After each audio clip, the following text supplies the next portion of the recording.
Hey everyone, it is Irene Lyon here. Thank you for being here. If you're watching this right now, chances are, if you're watching this right now, you're watching the recording.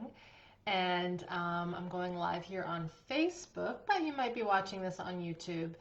And wanting to speak about a special topic today, specifically what neuroplastic healing sequencing is. So I'm going to check out my desktop here to make sure everything's going as planned. So give me a moment to just do that. And if you are here live, I see 12 nervous systems are with me right now. Just let me know if you are here for the first time ever, if this is something that you've been checking out my calls for quite some time. Maybe you're one of my students, so let me know. I'm going to see if I can find our chat box here. And let's see. All right, I'm going to go to my phone just to make sure that I am seeing everything properly. So patience, everyone. Give me a thumbs up or a comment. Let me know where you are if you are seeing this. There we go. Discussion. Boom. I figured it out. Always learning. Hey there, Jenny. Great to see you. You are an SBSM student. All right. Perfect. So as we get warmed up here, what I'm going to do is just explain a little bit about this concept of neuroplastic healing sequencing. If you have never been to one of my videos, to one of my YouTube videos, you've never been to my site, you're brand new here, at its heart, what I do, what I work with, it's the entire human system, specifically focusing on the nervous system, focusing on how the autonomic nervous system impacts our entire being. And I'll define that in a little bit, but that's sort of my job. That's what I do. And the reason why this is so important is our autonomic nervous system, which governs everything in our physiology, but it's also governing how we interact with the world, how we interact with people, how we interact with higher brain activities like being with a computer, learning, memorizing, all these sorts of things. Our autonomic nervous system is important and very, very powerful. So for those of you new here, basically, quick science lesson, we have many nervous systems. So there's not just one. Our central nervous system is our brain and our spinal cord. And sometimes when I'm teaching this, I even encourage you all to touch your head and say, hello brain, hello spinal cord. We often don't think about these things. We don't acknowledge them. We don't bring awareness to them, mainly because they're just these automatic processes that are there all the time. However, we also know that when these parts of ourselves are a little offline, are stuck in a trauma response, are not as regulated as they can be, and I'll speak to that, we start to feel them. And we start to feel these parts of our nervous systems being offline because we end up with things like anxiety. We can't sleep. Our digestion goes off. Our immune system doesn't work properly. We have pain. We have fatigue. We have low energy. We don't know how to attune to our children, to our newborns. We don't know how to find healthy, secure relationships. We don't know how to learn. There's so many pieces connected to our many nervous systems. So I just mentioned that we have our autonomic nerve, our central nervous system, that is the brain and spinal cord, and then the other big branch of nervous system tissue, it's called our peripheral. I'm going to say that one more time, our peripheral nervous system. And peripheral, if you think about that word, it means periphery. We often think of peripheral vision, right? So if you're looking at me right now with your computer, with your laptop, whatever you might be on, you will have some ability to see the peripheral, right? And just tune into that right now, right? You might be looking at your iPhone or your whatever, but you can tell that there's stuff to the right, stuff to the left. You might even sense stuff behind you. There's just this periphery that we have. And so that's with vision. Our nervous system also has a peripheral nervous system, and part of that peripheral nervous system is our autonomic nervous system. So again, we think of this spinal cord that runs from the brain all the way down to our tail. From that has these nerves. They are the peripheral nerves. And those nerves go to our muscles so that we can move our limbs. They go to our gut. They go down as far as our feet.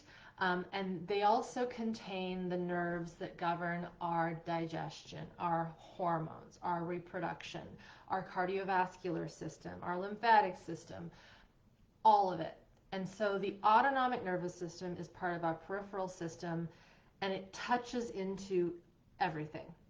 And the important thing to know about this autonomic nervous system is it has two main functions. Well, it has many main functions within these two, but one is this governing of our autonomic processes, right? If I take this drink of water, which I will, there is an automatic process that brings that water down my esophagus, releases it into my stomach. Things happen in the stomach. It goes into the intestinal system.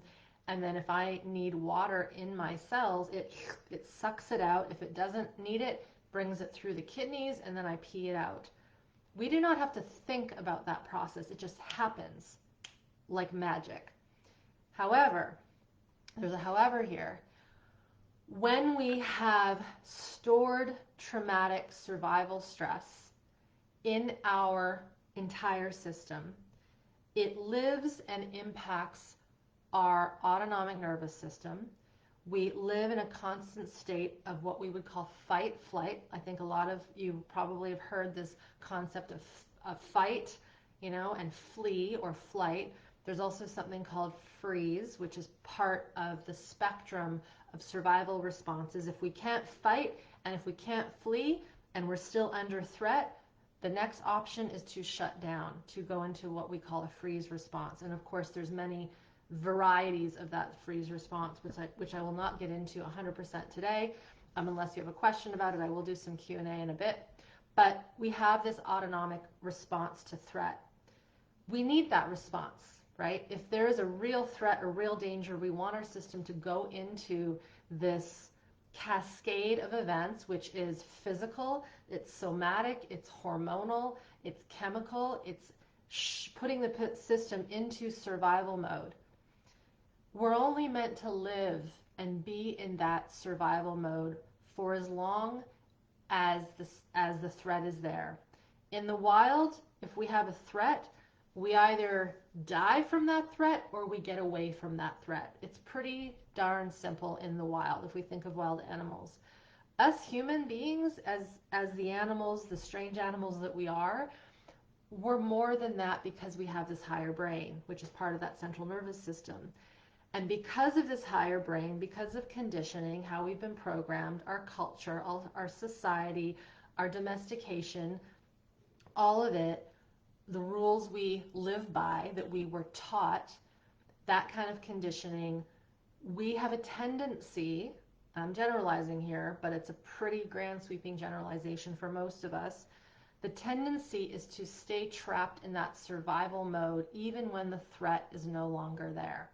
And the reason why this is so common in us humanoids, is because of this higher brain. It still is learning how to be both animal and human, and we're figuring it out, right? So we have these automatic responses that want to fight, want to flee, and want to freeze when we're under stress, threat, traumatic events, adversity. We need to do that, but then we take a human being out of that environment that is no longer threatening. Let's just say that you had lots of scary stuff happen to you, and now you're living and there really isn't any threat, the real threat. The system, if it hasn't processed that survival energy from the past, it will still be living as if they are in that soup, so to speak, in that stress environment. And the trouble with that is that us humans, as mammals, we're mammalian, but we're also human. There's a distinction there. For us to function well, we don't want our autonomic nervous system being caught in that fight, flight, freeze. We only want it to be there when we have real threat happening, and then we want to come out of that stress response. We want to come out of our survival energies and back to what we would call our rest digest state, being able to socially engage, be with the environment, be with our tribe, be with our children, be with our friends, be with our creativity. However, when we stay trapped in those survival responses, all those things I just mentioned become tough. They become more difficult. This is where those autonomic processes, my example of drinking a little bit of water there, they start to go off. They start to become faulty. They start to become strained because that autonomic nervous system is working so hard to protect something that is no longer there, right? Or to protect us from a threat that is actually no longer there, but we're still perceiving it as there, even if this happened 60, 70, 80 years ago, even if it happened in our generational ancestry, even if it happened in a past life, which we're seeing is becoming more and more common. We're learning about all the ways in which we keep traumatic events and stress responses in our current system now in this lifetime, and then it impacts our physiology. This is why the research has shown through the ACE study, Adverse Childhood Experiences study, that when we have unhealed traumatic stress, survival stress in our system as a result of early trauma, developmental trauma, past life trauma, transgenerational trauma, in utero trauma, we would call it birth trauma if we were born premature, or we haven't been fully developed, that is traumatic. And then, of course, all the other traumas that we would classify as abuse, sexual, physical, emotional, verbal, spiritual, religious trauma is another one. And then, of course, these micro traumas that are rarely talked about, but that is misattunement. A child that wants to be vibrant and vital and expressive, and the parent, the system, the environment says, don't be that way, don't be silly, you can't express those tears, go to your room, or don't be angry, anger is only for boys, girls need to cry, all these rules that are so silly that we've imposed on our young. We've programmed them to not be the human animals that they are, and in doing that, we limit the ability for the higher brain of the human to function, evolve, and really become the creative capacities, the creative ability that this brain has. It gets stunted because that animal, that little animal, has also been stunted and repressed. So this is a long intro into what it is that this work is all about. It's not just about a quick fix where you do a few tapping techniques, or you do a few breath work exercises, or you express some anger with a baseball bat and you hit a pillow. This isn't about meditating. This isn't about even necessarily healing one specific trauma.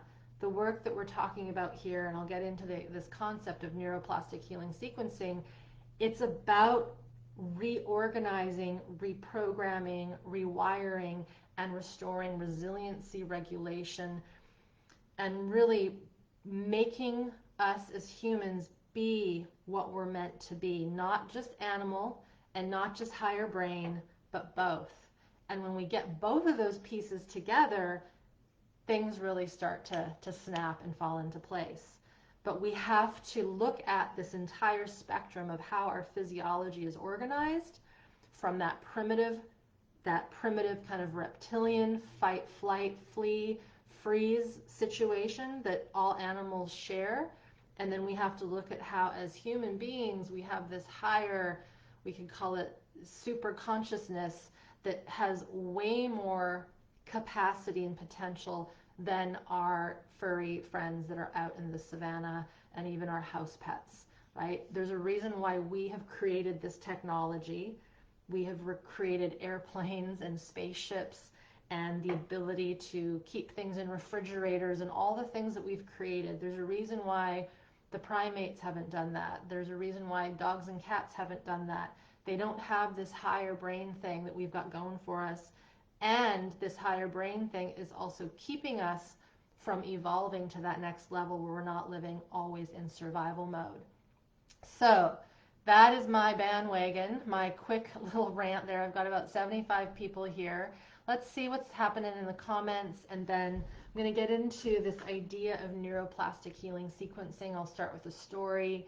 If you have a question for me around these basics that I've just mentioned, please let me know in the comments. I'm going to see who's here. As I said, I've got one person that signed in early. Jenny is one of my Smart Body, Smart Mind students. This is kind of the granddaddy of a program that I've created. It's an amazing way to become a true learner and healer of your own system. I do not consider myself a healer. I never have. I loathe that comment, to be honest, because I am not healing you in this work. You are learning the skills, the tools, the education, the practices to heal yourself. To me, the real healers in the world are the surgeons.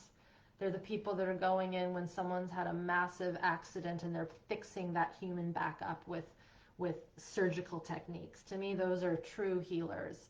And so for me, I don't consider myself a healer, but the programs that I do teach you how to heal yourself and become your own medicine. And it takes time, just like it takes a doctor way more than 4 years to learn how to surgically operate and do it with dexterity and skill and not thinking and going back to their books. It takes time to learn this work. But trust me when I say, no matter where you are on the spectrum of your life, and I have students who are in their 20s, I have students who are in their 80s, we're all doing it for one reason, and that is so that we can bring our capacities back online and we can have power over our body as opposed to someone else, having to go to someone else to gain that power and that goodness. So hey there, Marie Louise. I'm from New Zealand. Thank you for being here. Hey there, Terry. You've been diving into my work for about a month now, and it's helping a lot. I've tried many other things. This is something I felt right away. Thank you for mentioning that. And that's a really important thing, because this is something I often get told when people even just start to read the articles and watch the videos. They'll say, this just resonates so much. It lands in my cells. And there's a few reasons for that. One, I'm an expert at this. This is my craft. This is my job. The work is accurate. It's accurate. What I just said in this beginning is true. It is this higher brain that keeps us from healing these old wounds, but it's also this higher brain that gives us the capacity to heal these wounds. It's kind of weird. And it isn't black and white. It's very holographic, it's very energetic, and it's also very physical. It's real. It's not something we can just visualize. We have to do the work. So often when people really get into it and they start learning it, it's not because I'm necessarily some, messiah or anything like that. It's because your system is intelligent, and when it hears truth, it knows that that is accurate, and then it latches on. Hey there, Chris. Yes, you are one of our SPSM students from Oak Harbor, Washington on Whidbey Island. Thank you for being here. All right.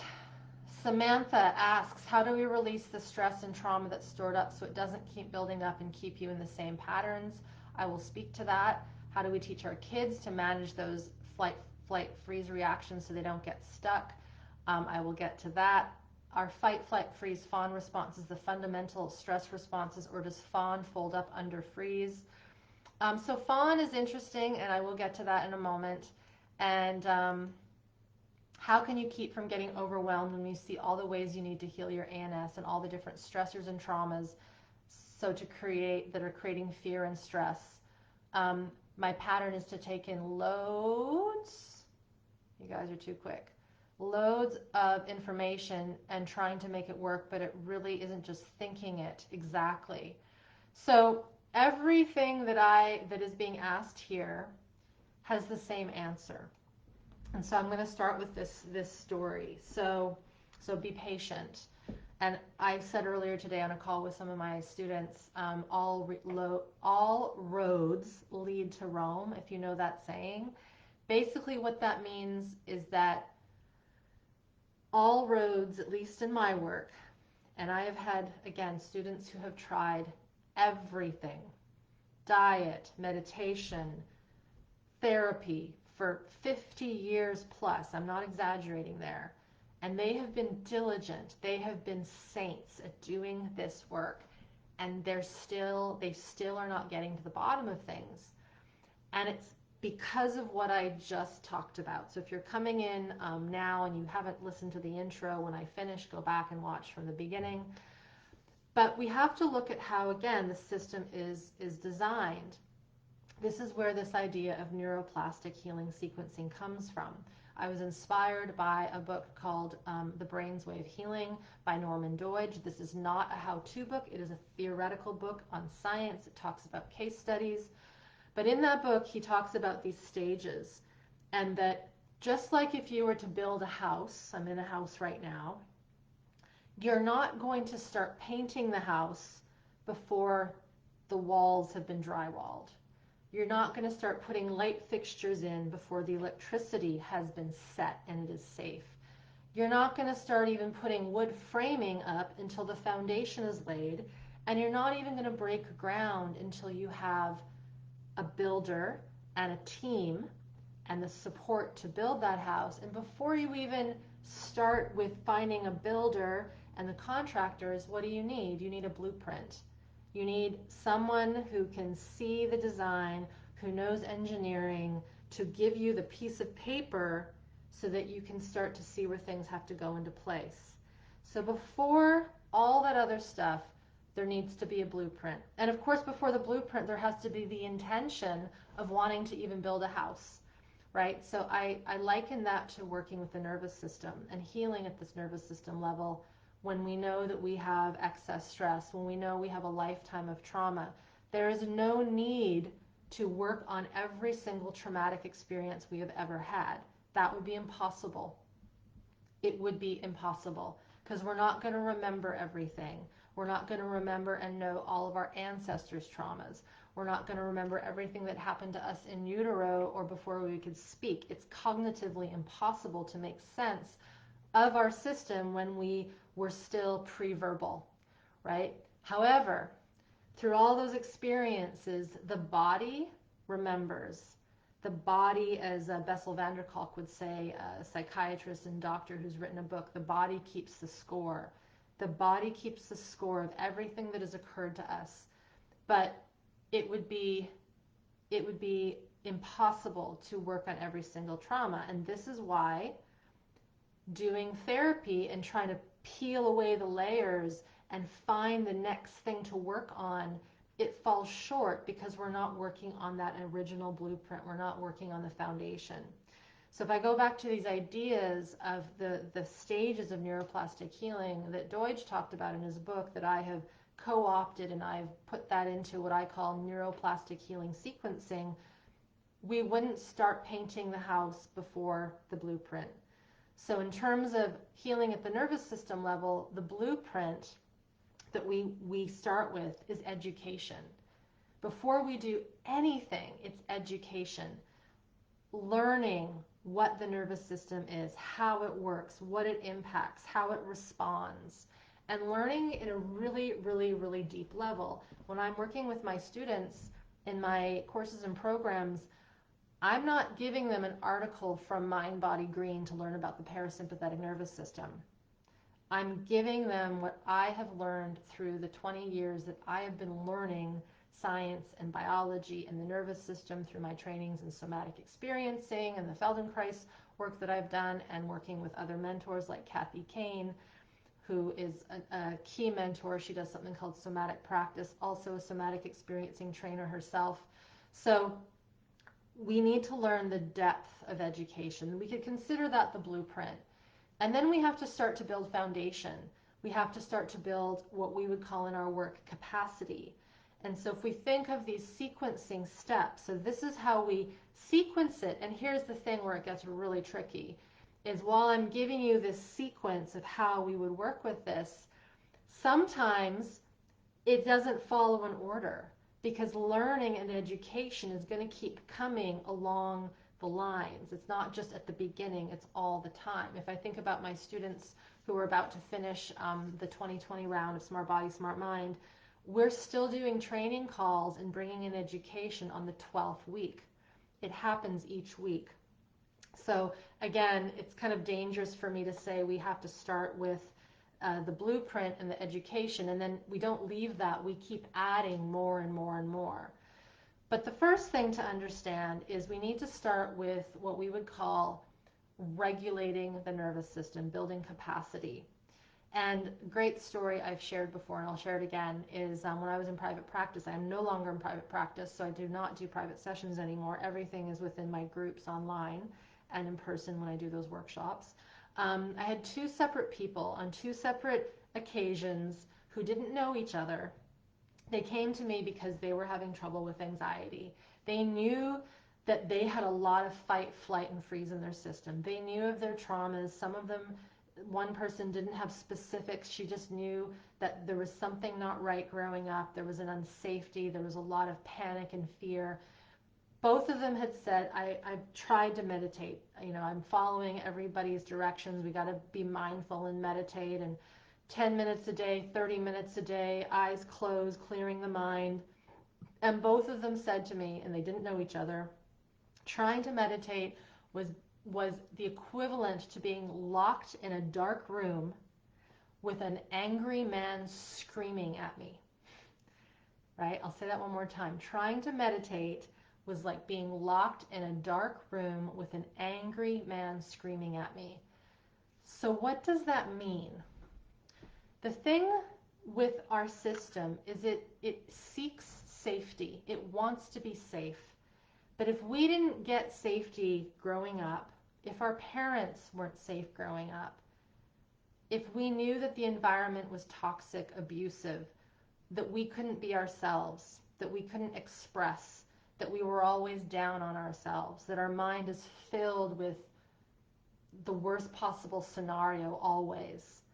If we have troubles with our immune system, with our digestion, with our mental health, with forming healthy relationships, chances are things were not safe growing up. And the one way to know is if I was to say to you, when was the last time you felt safe? If you have to stop and really think about that, then chances are your system doesn't know cellular safety. It never has had it. Does not mean that it can't get it, and this is what we work with. But if we have to stop and really think, I think the last time I was safe was that day when I was 8 years old, when I was on a picnic with my girlfriend's parents, and we were like in Florida. I don't know. If we have to go that far back into our memory banks and safety was never with our family, or if it was on very specific occasions, that shows us that we were not born into an environment that was safe. Now, safety can come from other things, unsafety can come from other things as well. At the very beginning, I spouted out a bunch of different traumas. Let's just say that we actually did have an environment that was safe, that we really were treated well. We were encouraged to express and emote, and mom and dad were there for us. They hugged us when we fell off of our bikes. They kissed our boo-boos when we scraped our knee. We had plenty of food. We had plenty of encouragement. Let's just say that that's true, because there'll be some people who have that situation and they don't know why they're not feeling safe. Why am I feeling like that person locked in a room with an angry man screaming at me? We then have to look at, and this is where education, I'm going back to that blueprint, is really important, because let's just say we were born prematurely. We were put in an incubator and we were fighting for our life, somatically. We had tubes going into our lungs. We had doctors and nurses poking and prodding us. We were in this sterile environment. That is not safe to an infant who doesn't understand what's going on. That is terrifying. Even though that is saving their life, if we were in the wild, we wouldn't survive, right? This is just the fact of life and the way it is in the wild. So because we preserve that life, then we have to say, okay, this is the early imprint of how this human system was introduced to the world, and the world was terrifying and it was confusing, and then there was no connection, there was no safety, that follows with us. So that's just another example of how we might have had that nurturing, but we know something's not right. Another example are children who have been adopted, right, into a safe family, and they really are safe. These parents want to provide a life for a little one who didn't have that potential. Chances are, and usually when a child is put up for adoption, it's because that birth family didn't have the resources, they didn't have the ability, the means. Maybe the mother was really young. Maybe the environment was abusive and she knew that I can't raise this child in this environment. There's so many cases. Maybe it's a country that isn't as robust and strong, and so we know that a lot of babies are adopted from countries that are less robust in their capacity to take care of their people. And so we put that little one into an environment that is technically safe and nurturing and loving and caring, but then they still have these weird expressions, these anxieties, these depressions, these outbursts of rage, tantrums, and it doesn't make sense. When we look at how the system develops, it does make sense, right? So those are just a few examples. I could talk for 5 hours on different examples, but I won't. So to come back to this idea of sequencing, to look at some of these questions here that you have around how do we release stress and trauma that's stored up. So first of all, education, for those of you that asked, and really in-depth education. From that, we have to build capacity. That's that foundation building. So again, back to these stages of neuroplastic healing, we would call it, again, from this definition that Deutsch puts out, Norman Deutsch, who wrote the book that I mentioned, The Brain's Way of Healing, something called neuromodulation. Neuromodulation. And by the way, all of this is in an ebook that I have written that breaks this down, called The 5 Stages of Neuroplastic Healing. You can find that on my website. We can pop it under here in the comments or in the Show More section if it's on YouTube that you're watching this. So it gives you a breakdown of that. So if you're worried about not getting all these concepts, do not worry. There's places where you can learn about this. So neuromodulation is basically helping the nervous system, that autonomic nervous system, find some form of calm, some form of lower activation. And I don't always like to say calm, because if someone has got high levels of activation and dysregulation in their nervous system, and it's impacting their organs, their digestion, their immunity, their mental health, their ability to connect, to be in the world, this isn't something that just switches off. It's not like a light switch. So we might have severe dysregulation, and the goal is to bring it down a few notches. And so part of that is learning how to connect to the here and now. To go back to that example of my 2 clients who said meditating is like having an angry man scream at me while I'm locked in a dark room and I can't see, that to me is a sign that that system has got significant activation of the sympathetic nervous system. So fight, flight, wants to fight, wants to flee. They're closing their eyes, trying to meditate, but the moment they close their eyes, all they're feeling is chaos. Do you know that example? You know that feeling? You're trying to rest, but all you feel is this buzzing, buzzing, buzzing.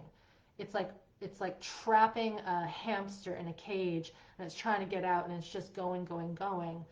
So if we are trying to calm our systems down by means of will and by means of our mind, but the physiology is saying, no, no, no, no, no, I'm terrified. It is not safe to close my eyes. It's not even safe to be in a dark room, let alone with someone screaming at me, because that is too indicative and too similar to how I was brought up. So we actually start this neuromodulation process, this regulation process, by learning how to orient to the current world, to the here and now. So one of the first practices we teach in the work I do, if it's one-on-one, when I was working one-on-one or in the groups, is to get people to really be in the here and now, the present moment.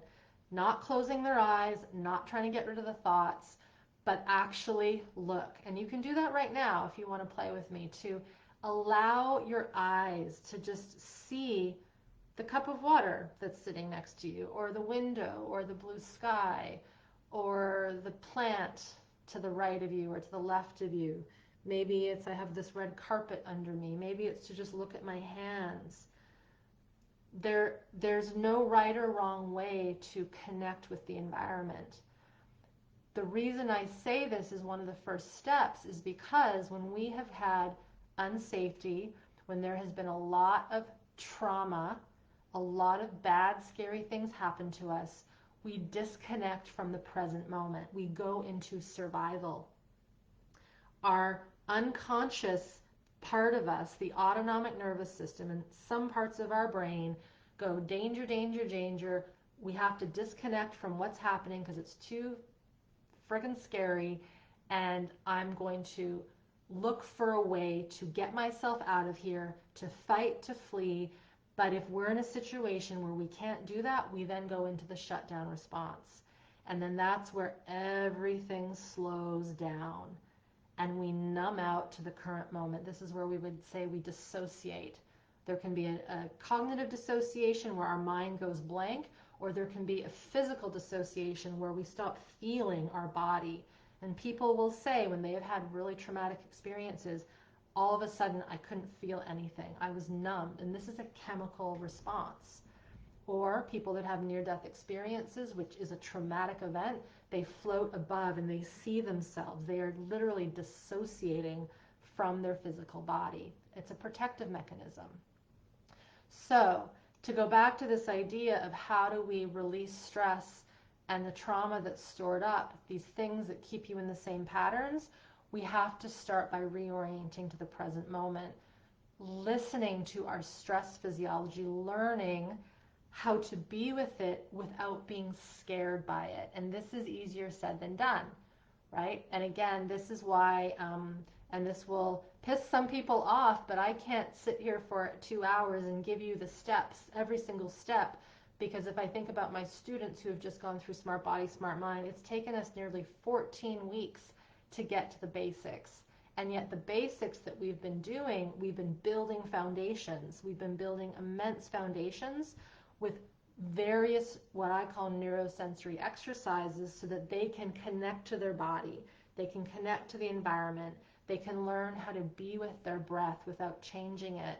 They can tune into what I call the stress organs, which are primarily the kidneys, adrenals, the brain stem, the gut, the heart space, and how all of them connect together, because it's these stress organs that go on hyper alert when something scary is in the environment. So we work directly with those stress organs when we get into the meaty, nitty-gritty work of rewiring the nervous system in this format.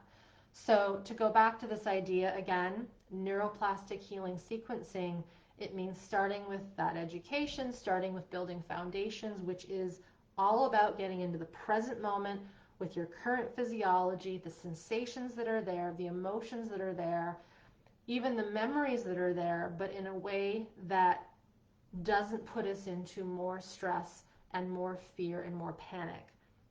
Here's the thing, again, easier said than done, and yet it can be done when we learn how to sequence this with small baby steps. I often use the example, and I did a video on this a little while ago, that learning how to regulate the nervous system, maybe for the first time ever, because if we didn't have that safety, we did not get nervous system regulation. We didn't get it. We live in dysregulation, and this is what causes all of these troubles. It's like doing this as an adult is like learning a second language as an adult. If you've ever done that, and if you have, let me know. And by learning, I mean learning and then mastering. Being able to be dropped in the country of the language you're learning without a guidebook, without a cheat sheet, without an interpreter, no signs, and you can just get plopped down in the middle of that country, order a meal, check into a hotel, go for a walk, read the signs, navigate all the slang. That's a big job. And so as we learn how to re-regulate and restore regulation back to the system, we're essentially doing that. So Samantha, to answer that question and kind of put that back into perspective, all of this is possible, and it's not a quick, like, 12-step process. It takes apprenticeship learning and really deciding, I want this for my lifestyle. And if some of my students are here, they can chime in and express how this is not a quick fix, but it is life-changing when you really get into it. Petra asks, how do we teach our kids to manage these fight, flight, freeze responses so they don't get stuck? Well, first of all, it depends how old the kids are. And if we didn't know how to do this before they were born, then chances are they will get our imprint and our patternings, because they will learn through what they feel from us. And this is the tough truth to get into.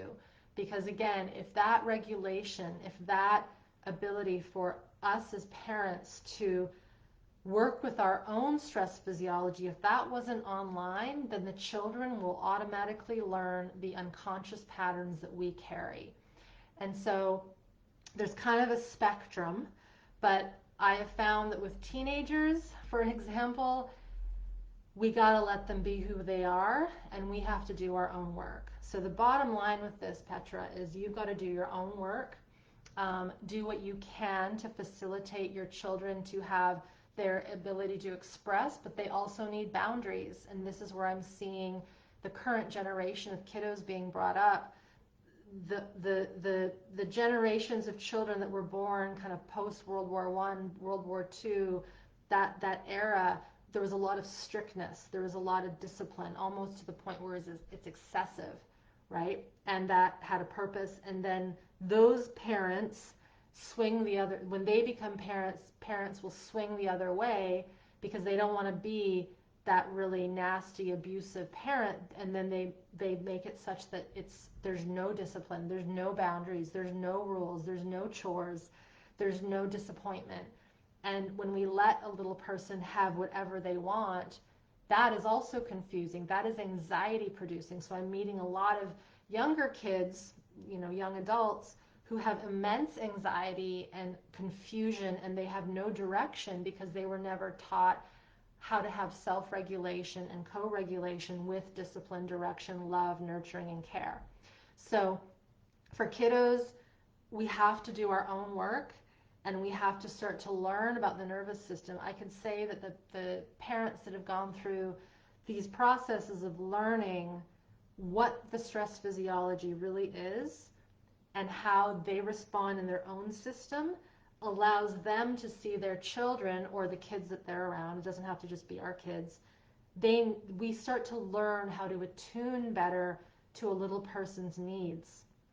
And as soon as we attune with them, you would be amazed at how easy it is to work with a child, to be with a child. But if we're misattuned, that's where they go bananas. They go crazy. This is where tantrums occur. It's not their fault that they're having a tantrum. It's because somewhere along the line, someone didn't pick up on the fact that they were upset, that they were angry, that they were cold, that they were hungry, that they were tired, and they got pushed and pushed and pushed to the point where they just snap. Right? And then when they get punished because of the tantrum is nothing more than emotional expression, animal expression, fight, flight expression that couldn't get out in little microdoses throughout the day, throughout the week. So for kiddos, it really comes back down to the parents and the caretakers, the nannies, the grandparents doing their own work. And you would be surprised at how simple it becomes when the adults are regulated. The kids they feel calm. They sense that there's safety. But if there's a frantic caregiver not knowing what to do, the child is going to be like, well, if you don't know what to do, then I'm really screwed, right? And while they might not articulate that, they'll sense it. I'm going to get back to this concept of neuroplastic healing sequencing in a second, but I'm just going to go through some questions. Jenny asks about the Fawn response. So the Fawn response is more sophisticated.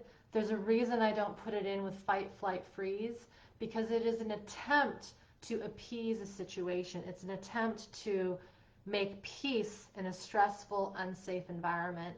So a classic example of fawning would be a child realizing that they can't fight their abusive parent, they can't flee because they know damn well they're too young to survive on the streets by themselves.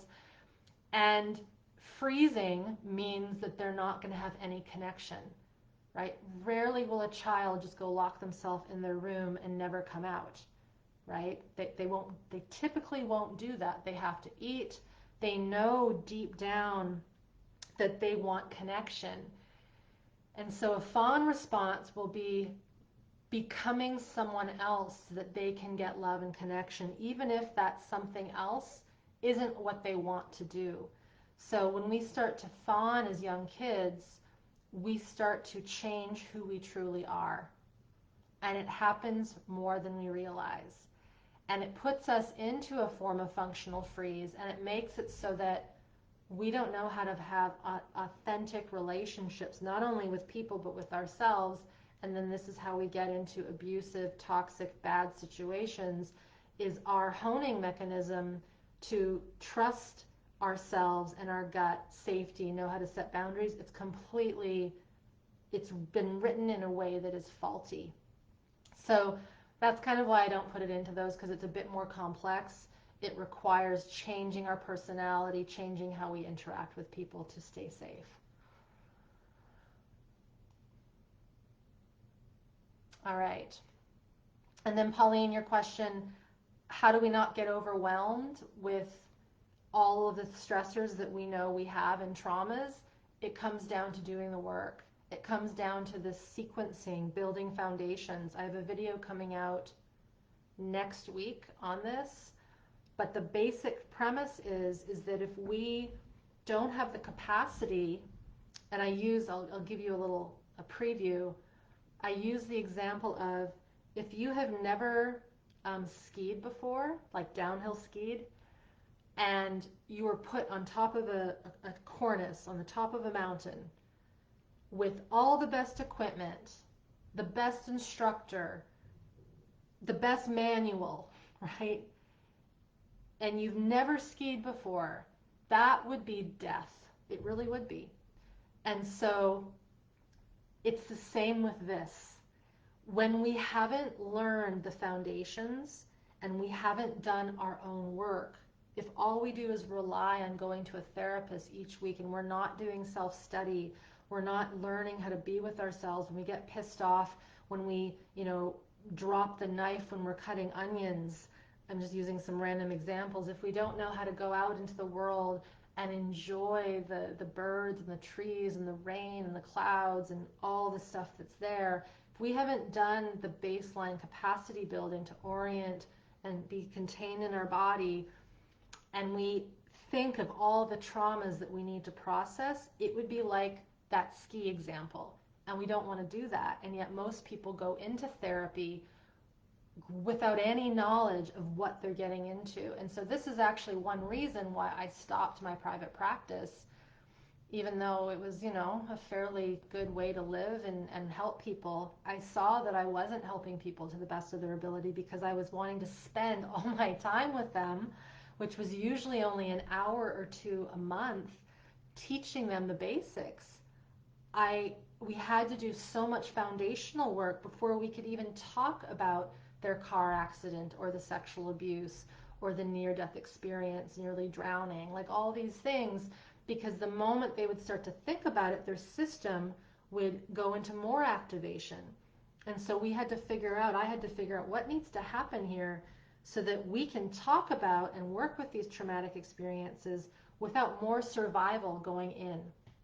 And so that is why I stopped, and why I wanted to make and create courses that could teach you these basics. And here's what's interesting, is when we start to get a little bit more of this foundation on board, and we start to know how to be in our environment and connect with ourselves, and I'm oversimplifying this, but I hope you get what I'm going here, to do the work, to learn this second language, so to speak.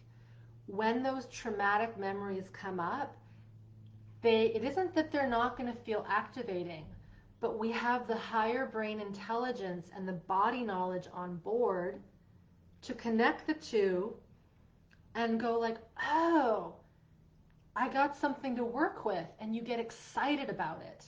I know that might sound really odd to be excited that a memory that you forgot about from age 8 is coming up around a certain thing. It doesn't mean you're not going to feel intense sensation and heat and a heart that starts beating or a sweating or a coolness, or all of a sudden you're feeling you're getting dizzy because your system is being pulled into shutdown. If you don't have the foundation to know what that means on board, then yeah, it's going to be terrifying. But if you have that baseline capacity, these experiences will be welcomed medicine, essentially. So this is, again, back to this idea about sequencing our healing. We're not going to put someone at the top of a mountain and say, go have a great run with this amazing ski hill and this amazing instructor. If you don't have the capacity, it's going to be terrifying, and we don't want to do that. All right, let's go through some comments here.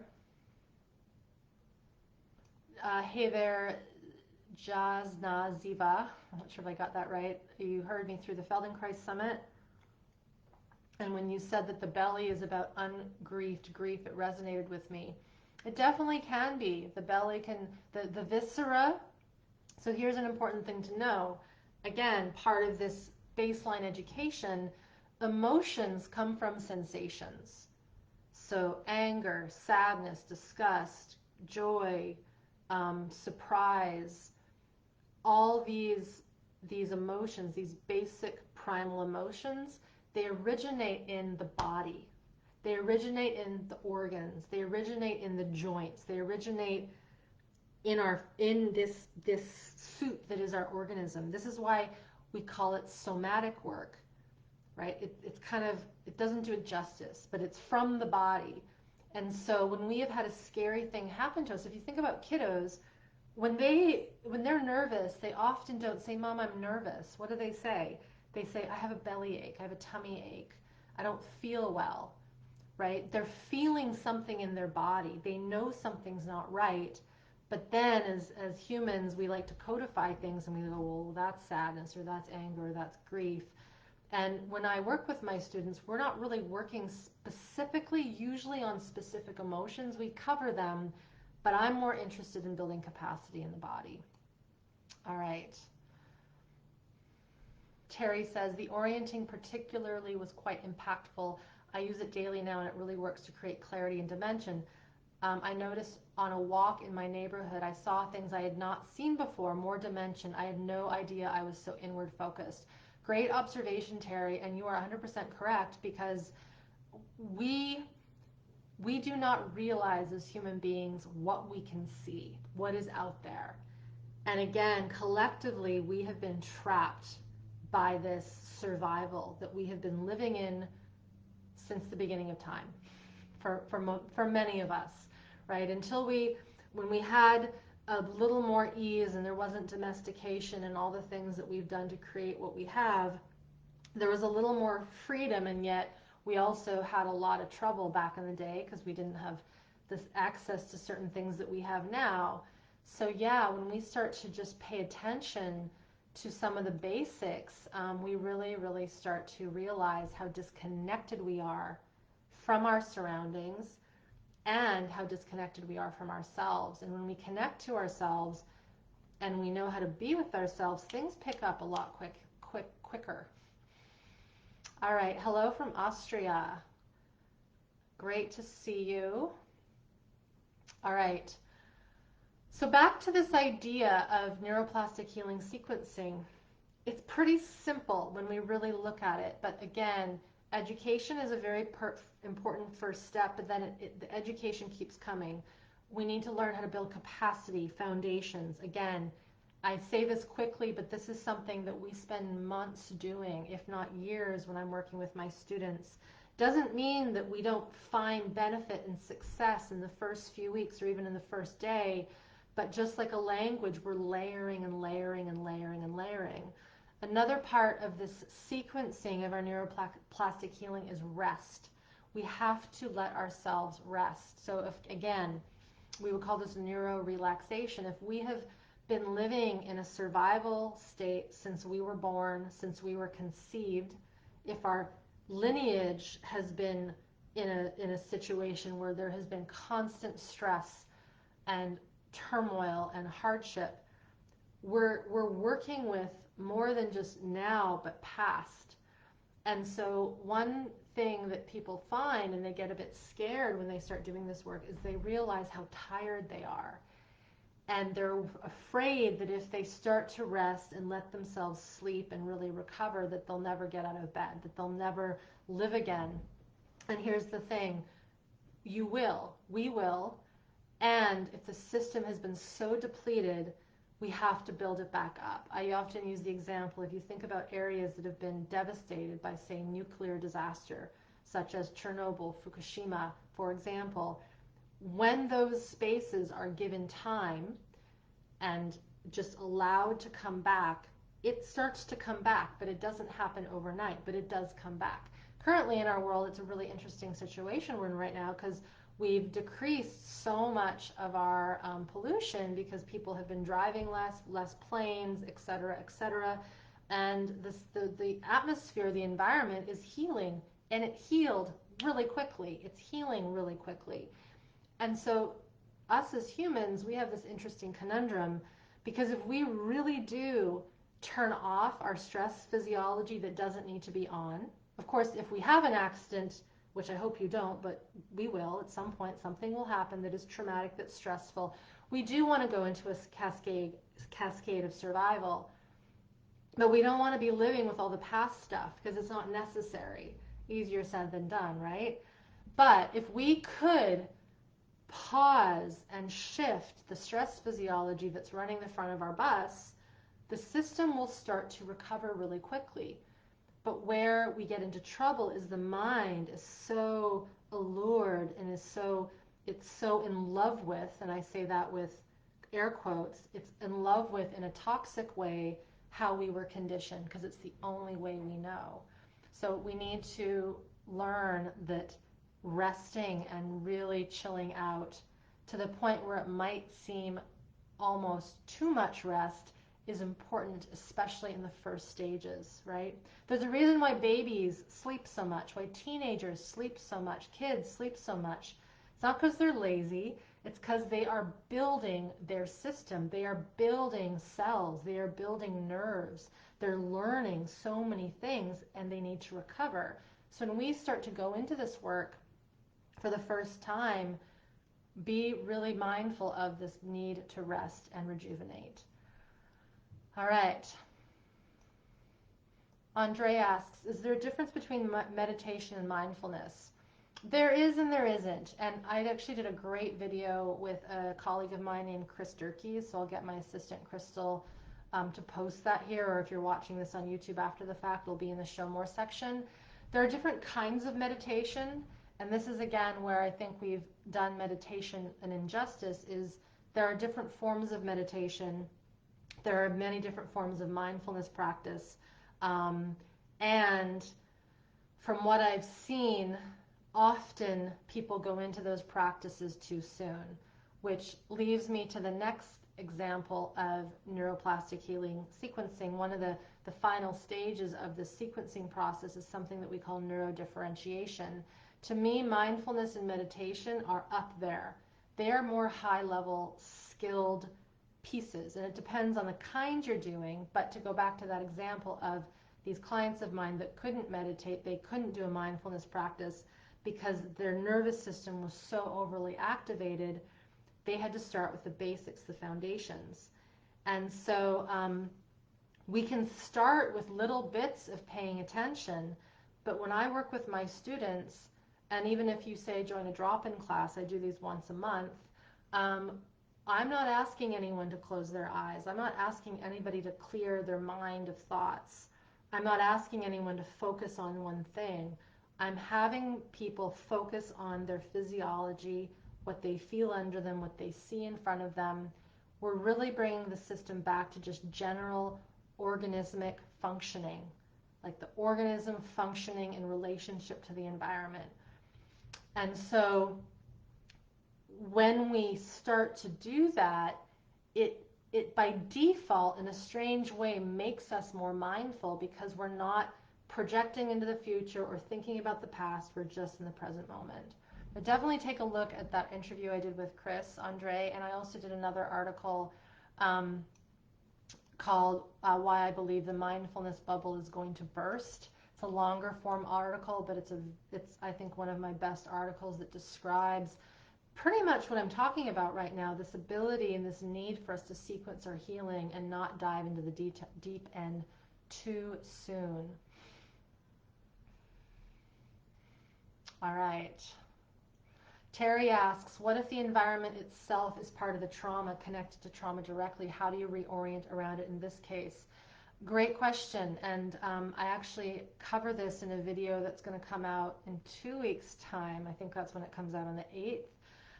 And so the cliff notes to that, Terry, is that it is very hard to heal our traumas and our nervous systems when we're still in a traumatic environment.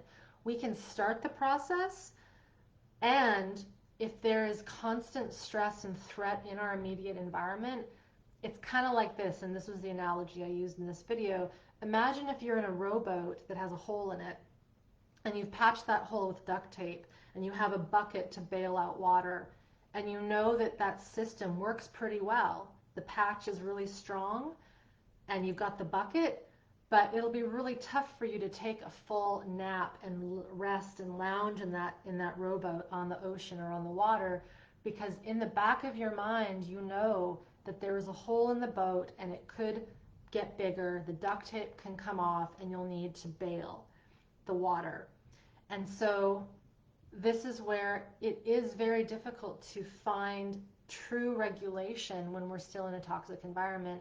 But we can start with learning how to resource ourselves, how to find things in our external world that help calm us, that help soothe us. We have to set boundaries. We have to be able to know how to ask or say no, or ask for help when we need it. But again, depending on the environment, sometimes setting a boundary can be troublesome and can put us into more danger. So again, back to that blueprint, learning about your nervous system, learning about these responses, building up capacity to know how to stay connected to your body. But here's the thing, if we are in some form of shutdown response to cope with the current unsafety that we're living in some ways it sometimes helps for us to stay in that survival. The trouble is that our system won't be able to last that long, because the internal mechanisms that are also governed by the autonomic nervous system, so the digestion, the hormones, the immune system, the cardiovascular system, our mental systems, they will start to break down, because we are not meant as humans to be living in that chronic stress response 24/7. This is the plague of society right now.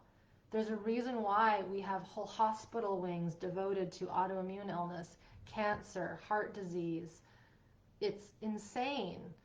We're not meant to be this sick. We are not meant to be this sick, but we are this way because we have not worked at this deep level, and the patterns and family systems never get shifted. So we need to start the work, build the capacity, Terry, but then, of course, know that if we continue to stay in a toxic environment, it's going to be really tough to fully get to that regulated level. And so that's where we have to build the capacity so that we can start to find a way to pull ourselves out of that environment. Andy asks, any tips for initiating orienting when one forgets or feels too exhausted? You got to practice, Andy. You got to practice and keep up with it. If you haven't started learning with me or through a somatic practitioner, sometimes it helps to have that incentive, that push, that coach to remind you with prompts. But eventually, again, orienting it is built in us to be natural and spontaneous and exploratory. If we aren't orienting naturally, then that's a sign that we're living in survival, that we're not connected to the present moment. And so it's part and parcel of a bigger picture, which is it isn't just about orienting, because if our environment growing up was dangerous, orienting, and this is where, when I was in university, first year university science, the professor will say, and this was a true story, I'm going to teach you everything you need to know for this year, for level 1. But when you get to level 4, when we're teaching the more complex subjects, you're going to see that everything you learned in level 1 gets thrown out the window. But you have to build the basics. So the orienting is interesting because for some of us who had a scarier upbringing, orienting might be the last thing that we need to start with because the environment was so scary. So why would we want to connect to the environment? And this can be why some people struggle with connecting to the environment because it wasn't safe. And so this is where the practices might mean more internal orienting, connecting to things that are less about the external and are more central to the body. Okay. Just looking through your comments, everybody. Ziva asks, I would like to ask if you could speak more about freeze. So I've got a few more resources on freeze, and a video that was quite popular from a while ago about how to come out of freeze. So be sure to check that out. And yeah, you say how to be with it. It's paralyzing. And you're right. And it's very numb and it's like a deep hole. And you're at your question, can a person do this on their own? They can definitely start. And I have a lot of free resources that you can start with to start to get involved with your system. And I will be very honest, if I use my example of learning a second language, we can do that on our own, but usually we need a little bit more guidance, a little bit more support, because this is complex. And if we've never entered into this body of work and we are not aware of what it means to regulate and how to connect to our body and stay connected to the here and now and feel our internal physiology, it will be confusing. And so start with what you can within my resources, and then if you can start with the 21-day nervous system tune-up, I highly recommend that, because that is a starting point to teach you the building blocks of this concept of neuroplastic healing sequencing. But at the end of the day, freeze is tricky in humans because usually it's coupled with fear. And in the wild, freeze is typically not coupled with fear, it's just freeze. And then the animal either dies or they get away, right, from the predator. Humans were a little trickier, and this is why I often say you can start the processes, and we're just so unique that we need a little bit more help because it is a complex situation that we're all in. So hopefully you can start with some of the programs, some of the resources I have. All right. Thank you, thank you, thank you for all your comments.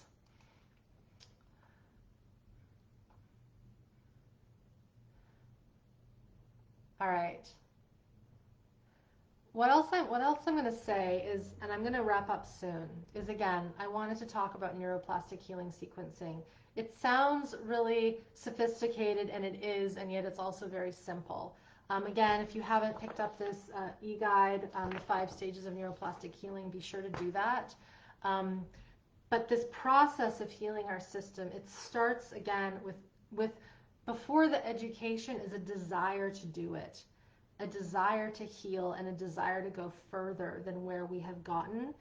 And it also is not just desire, but this feeling of deserving it. And when we've had a lot of early trauma, a lot of scary stuff happen to us, we're living in some ways in one lane. We haven't seen all the other potential lanes. This is where this concept of orienting and looking both ways and seeing the world around us can be very powerful, because we've never considered that we can look outside to somewhere else, right? And so when we start this process, it's very important to know the intention, right? That this isn't looking for that quick fix that's just going to shift everything in 2 months, because it will not. It is, again, like learning a second language. It is becoming skilled at being your own medicine. And so a lot of the questions around how to release trauma, how do I deal with triggers, these are questions that are all valid, and they've been born based on our old model of working with the human system.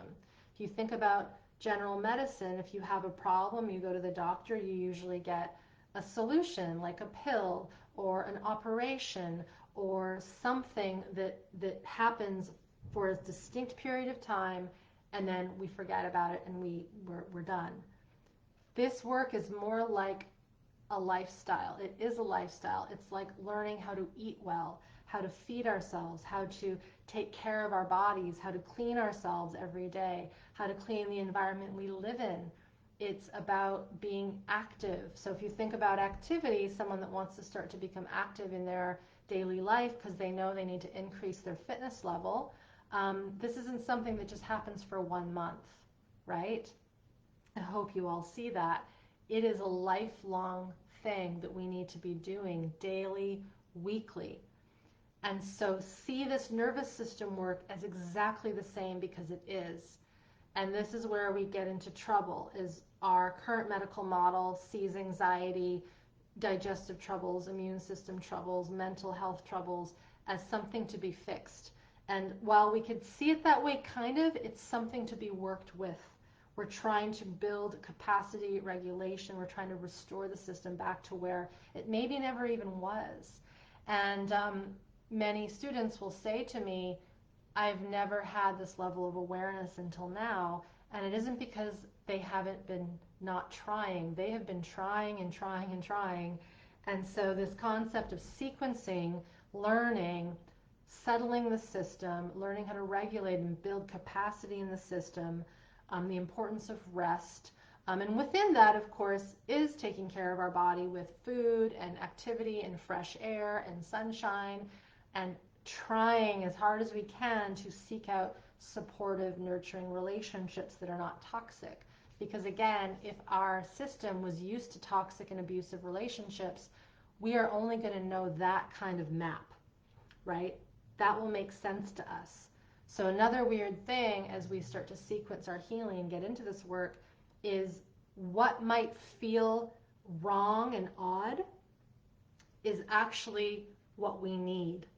Whereas the things that feel safe and right are actually not safe and right. They're just what our system knows. And so this is where people sometimes fall off the wagon because, to use that saying, they're expecting something to occur, but that expectation is based on previous history. But if that previous history was not accurate and not safe and not good for them, there's going to be a dissonance with that. It's not going to make sense. So part of this journey too can sometimes be being in a confusion and knowing that something doesn't seem right. Something feels weird. This feels really strange. And often it's because a person is finally connecting to the present moment. They're not living in fight flight anymore, and they're actually engaging with themselves in ways that are healthy and nurturing and supportive and a good resource, as opposed to unhelpful, unsafe, toxic, and self-sabotaging, all words that many of you probably know. So I'm going to start to wrap it up. I know I was more focused today, and very important to convey that this is a lifelong journey. And I'm going to share something that I shared with my students earlier today on one of our calls, because I wanted all of my students, and I'm going to give this to you as well, to give themselves the benefit of the doubt. And here's what I mean by that. Right now we are May 28th, 2020. So we're at this point in time, whatever time is.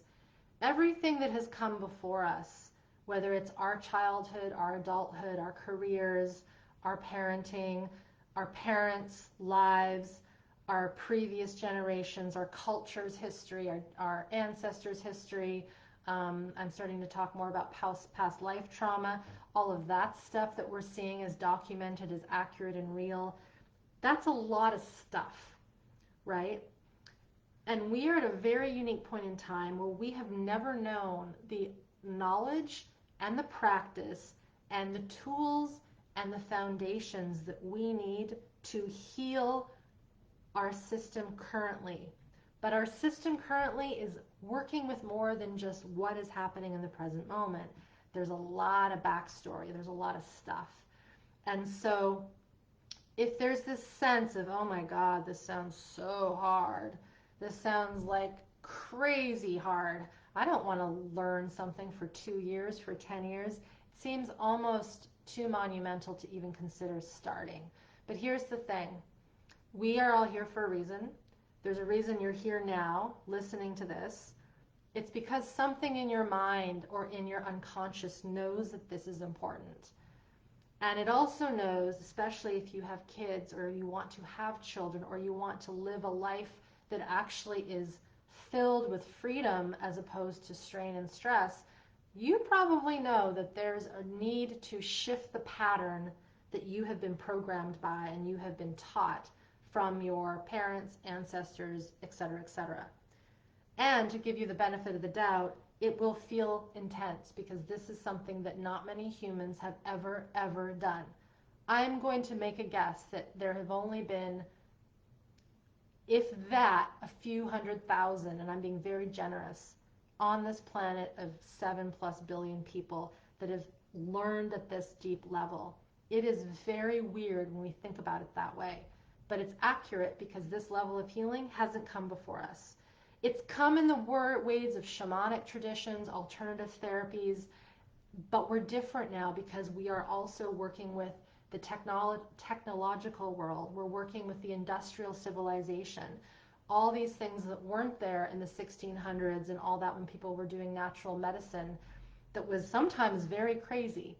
And so right now we've got this really interesting time point where we don't have to do weird witchcraft to heal. We don't have to do crazy things to shift the body. We have got some pretty simple tools and learning principles to work with. But as I go back to what I said at the very beginning of this talk over an hour ago, we're working with two things. We're working with the animal that is the human, and we're working with the human that is the human, that higher brain. And the higher brain is needing direction because it will get trapped with the past story because it knows it, but it also has the capacity to switch and go a different way and to create and be way more regulated, whole, and resilient than what we and all of our people before us have experienced. That's a big job, right? So just know that there's a reason why we might feel tired after learning this. There's a reason we might feel exhausted after just doing 10 minutes of orienting. It's because we're moving massive boulders, not just our own, but humanity's. And I mean that fully and sincerely. So thank you for all your comments. Thank you for some of the comments from our students here. Fiona, thank you for writing this out. I'm going to read what you said because those listening to the recording might not see this, and then we will end it for today. And note, everyone, that I do more than this. Again, I have students, I have programs, I teach. We have a drop-in class coming up in June. If you want to start immediately, you can start with the 21-day nervous system tune-up. All on my website. We've linked it up here. Thousands of people have gone through these programs, over 70 countries, 70. So this isn't just a hobby for me. This is my work. This is my profession. This is my expertise. And we have an amazing group of humans. Like I said, we're only a few thousand out of 7 billion who have this secret, so to speak, but it really isn't a secret. It's just the intelligence of the human system. So Fiona writes, thank you, Fiona, for writing this. You will have the final word. You have said regarding your work with me through SBSM, I have found this work to be like the process of starting a new relationship that is leading to a marriage that lasts forever. Ooh, I could cry, with myself. So the process is like courting myself, getting to know my own body in a whole new way, being gentle, slow, cherishing, dealing with the contrast, the triggers with curiosity and care. I have found commitment is key. Yes, it is. Willingness to sit with the challenge without dumping myself. I love that. I'm going to say that one more time. The willingness to sit with the challenges without dumping myself. That means, for those of you that don't have English as a second language, when we're in a relationship, often when we break up with someone, we say, I'm going to dump them, right? So she's saying, I'm not going to dump myself. And her final words, till death do us part. That is beautiful.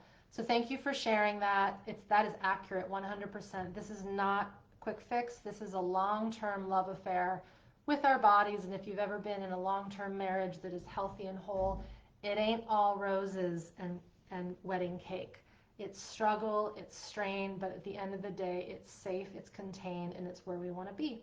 So thank you everyone for being here. Thank you for Crystal for popping up, my assistant popping up the links. Be well, take care, do the work, give yourself the benefit of the doubt. If you want to work with me and my team, you know how to find us. Thank you so much, and we will see you when we do this again. Bye for now.